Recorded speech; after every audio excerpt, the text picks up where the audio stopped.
Levan de Bertevekan. Notre étude portera sur l'un des peuples israélites dispersés tels que mentionnés dans Sophonie 3, verset 10, qui ont préservé le nom du Saint-Esprit en hébreu pour désigner le Tout-Puissant. Les Chagas ou les Kangas font partie de ce peuple.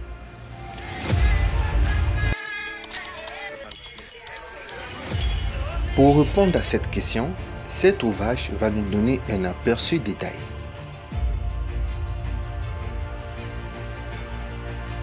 Rédigé par le Tanzanien Denise Yakorwa. Il écrit « Les Chagas sont un peuple de la langue bantou, originaire du bassin du Congo, qui s'est installé sous les versions orientales, centrales et occidentales du Kilimanjaro à partir du XIVe siècle.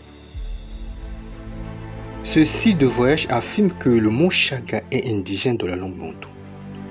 Mais il est essentiel de comprendre que ce mot Chaga peut avoir plusieurs significations.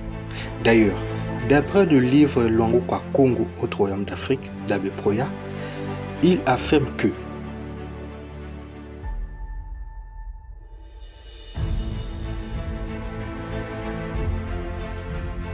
le terme Chaga, Kanga est hébraïque et qui a plusieurs significations. Dans la première strophe, on donne terreur. Dans la deuxième strophe, qui est écrit Chagar ou Kangar, mais la dernière lettre peut être sourde. C'est un constat fait chez les Israélites. Kanga, qui signifie ceinture maître. De plus, le synonyme de maître, c'est sanctifié. C'est également consacré, couronné. Le terme Kanga signifie également le salut dans le dictionnaire bantou.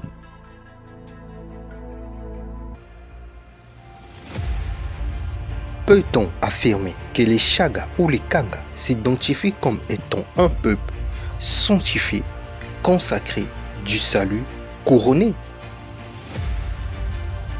Pour l'instant, il faudra continuer à explorer ce peuple pour obtenir plus des informations.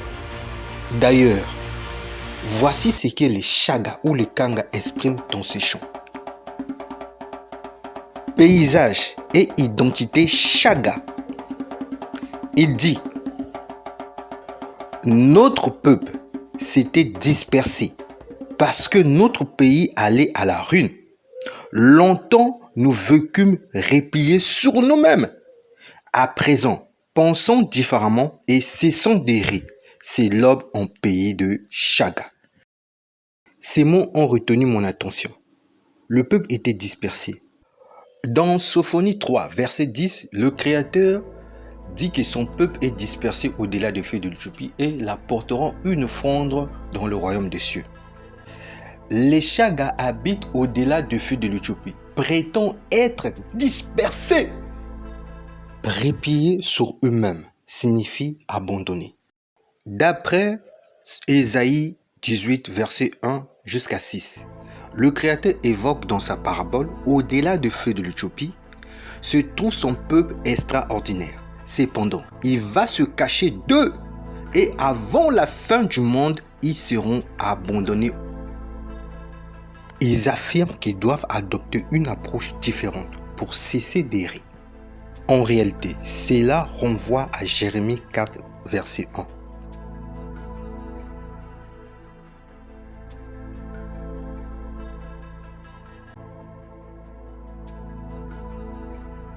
En résumé, ce chant nous raconte, le pays a été détruit. Ils sont dispersés parce qu'ils étaient abandonnés, car ils avaient une pensée différente. Cependant, ce peuple doit revenir à l'autre, pense-t-il, pour cesser d'errer. Quel nom a été donné à celui qui les a abandonnés? Continuons de lire le chant. Souviens-toi de ta maison, toi qui es loin. Cela signifie aussi, rappelle-toi de ta demeure, toi qui es éloigné. D'après Ésaïe 49, verset 12, nous voyons que dans le futur, les Israélites vont revenir de loin. Et regagne ton foyer. Il est évident que ce chant a été traduit. Cela correspond à l'idée de récupérer ta demeure, puisque le terme regagner est synonyme de récupérer, et que le terme foyer se réfère à l'endroit où réside une famille. D'ailleurs, selon la prophétie d'Abdias, les Israélites obtiendront leur possession à l'avenir. En d'autres termes, pendant la période du royaume des cieux. Rejoins nos leaders et vois comment nous progressons. Leurs leaders, en se référant à ce livre, le chef du clan était connu sous le nom de Mangi.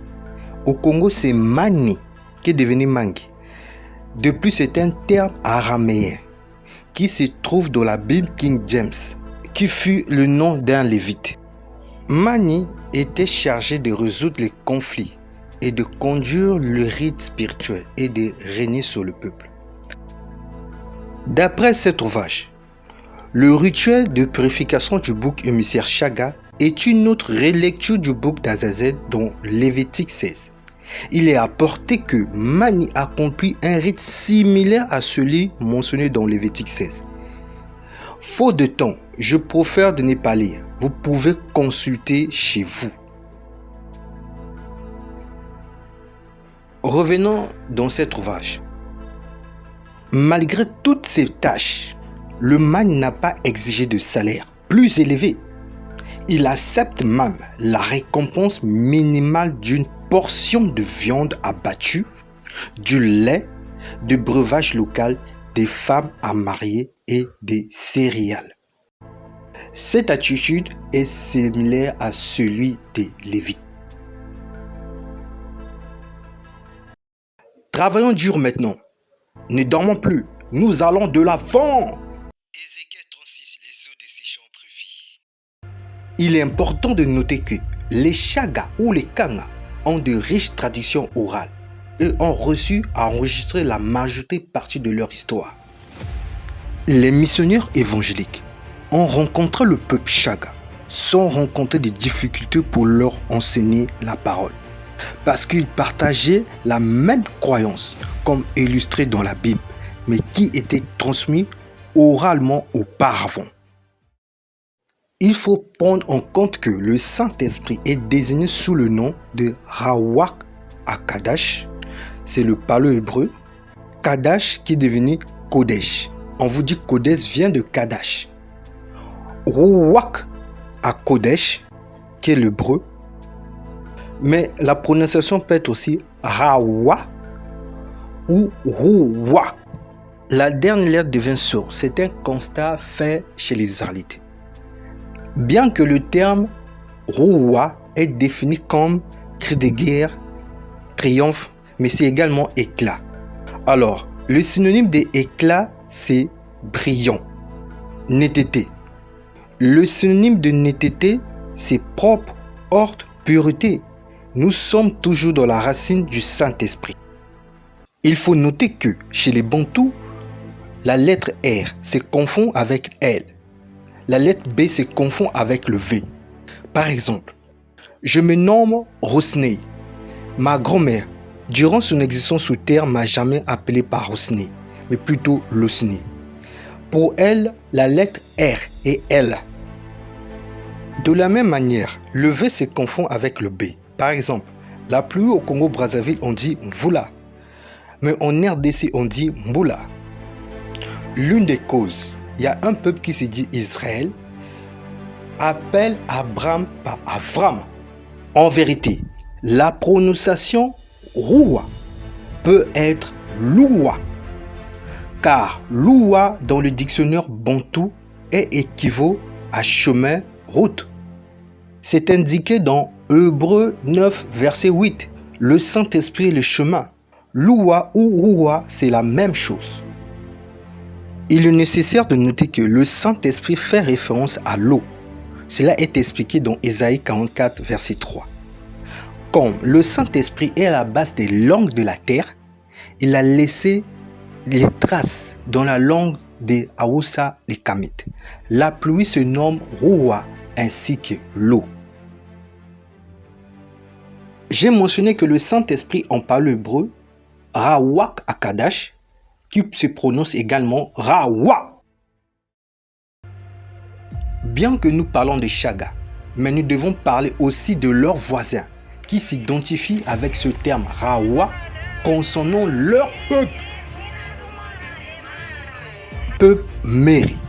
Meri n'est pas leur nom, mais celui de la montagne. Ils s'identifient sous le terme Rawa concernant leur peuple.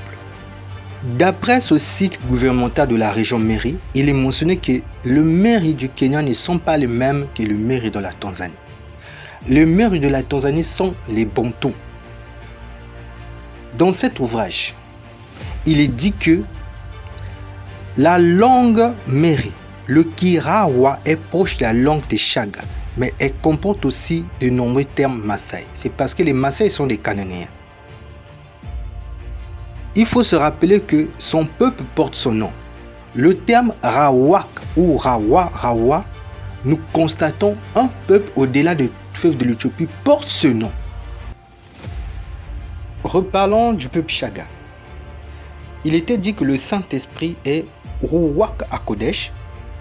J'avais mentionné que Ruach peut se prononcer Ruwa.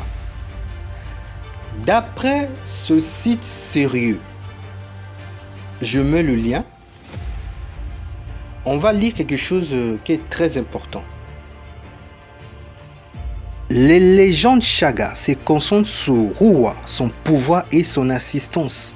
Je vous ai dit que Ruwa, c'est le Saint-Esprit, c'est Ruach.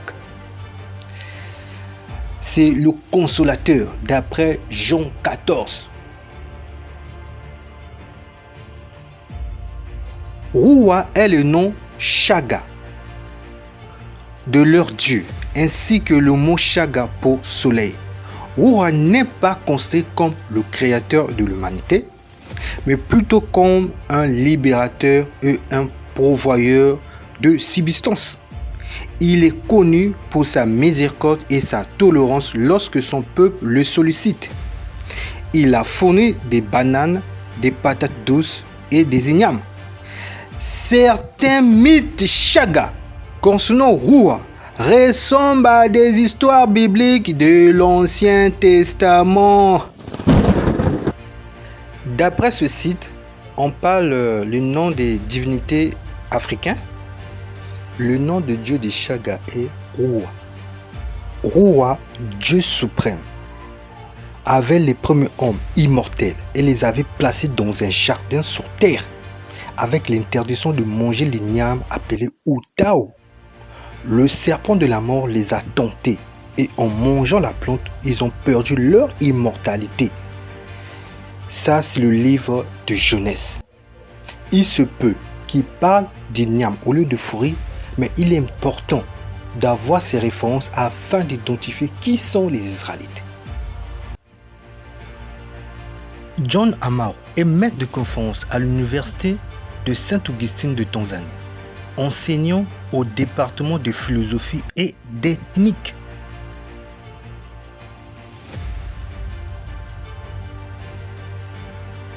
Il écrit: leur conception de l'être suprême est monothéiste et le nom à cet être suprême est Ruwa, qui est à l'origine la source et le soutien de la vie sur terre et après la terre. Apocalypse 21 verset 6 alpha oméga. C'est lui l'esprit du Seigneur. Ruach ou Ruwa. Continuons la lecture. Leur conception monothéiste de Ruwa et de sa suprématie, de son pouvoir créatif et de leur vénération des ancêtres ouvre la voie aux évangélisateurs chrétiens, car ils ne voyaient pas de grandes différences avec ce que les missionnaires disaient. Quand ces missionnaires protestantes-là sont venus enseigner le peuple Chaga, les Chaga ont dit « Oh, mais ce que vous dites là, on connaît, ils n'ont pas eu du mal à enseigner le peuple Chaga. » C'est ce que l'auteur va dire. Le premier élément est qu'ils sont monothéistes. Leur croyance en Ruwa ne s'accompagne d'aucune divinité mineure ou subordonnée. Ils croient en Ruwa sans qu'il y ait des divinités mineures ou subordonnées à côté de lui. Ça, c'est encore sur le Tout-Puissant, n'aime pas le mélange. Roi est un être divin unique, suprême au-dessus de tous les autres êtres et créateur de tout ce qui existe. Cet aspect a facilité les travaux de missionnaires qui sont venus implanter le christianisme. Ils n'ont pas eu beaucoup de mal à expliquer le monothéisme chrétien dans leur culture. Continuons la lecture. Lorsqu'il est attribué à l'être suprême, il signifie omnipotention, souveraineté, pouvoir, puissance créatrice, quelque chose au-dessus du monde et de créatures. Mais ça, c'est la Bible. Écoutez cette partie. Votre attention. Lorsque le terme Roi est utilisé pour désigner le soleil, il reflète le pouvoir suprême de Dieu dans un sens équivoqué. C'est-à-dire qu'il reflète la bonté de Dieu qui n'a pas de limite. Tout comme le Dieu suprême est bon, aimant et miséricordieux envers le bon et les méchants. De même, le soleil brille et donne sa lumière et sa chaleur aux bons et aux méchants sans ségrégation. Mais c'est Matthieu 5, verset 45. Mais c'est incroyable. En conclusion, Roi n'a pas de limite. Il est ni dans le passé, ni dans... En fait, on va dire il est considéré comme le présent et éternel. Roi est la source de la vie et la vie elle-même. Roi est immortel. C'est Alpha Oméga qui est la source de la vie. Roi est immortel, illimité et sans fait. De haut vers le bas, il y a une gradation des êtres, les hommes suivis des animaux et des plantes, puis d'autres êtres inanimés. Mais ça, c'est le psaume 8, verset 5 jusqu'à 8. Ça dépend de version.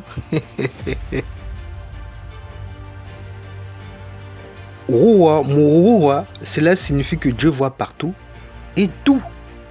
Il est capable de voir même dans les ténèbres, dans le ciel, sous la terre.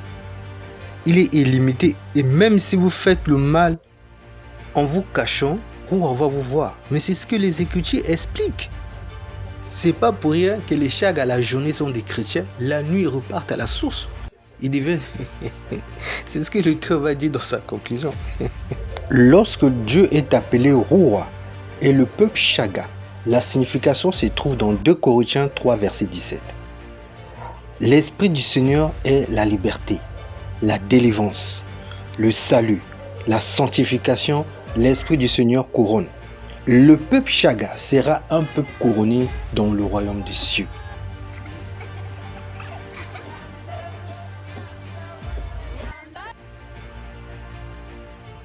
Lorsque le peuple chaga disait qu'ils doivent penser différemment afin de cesser d'errer, cette pensée est la Torah, la loi, car il est écrit, il accomplit le souhait de ceux qui le craignent, et il entend leurs cris et il les sauve. J'avais ces informations à ma possession lorsque je fais mes propres recherches, mais je voulais approfondir. Et le Saint-Esprit venait me dire pendant 3 fois, tu dois dire. Et je lui dis, Seigneur, je dois dire quoi? Et je me suis rappelé, c'était la vidéo. À la prochaine.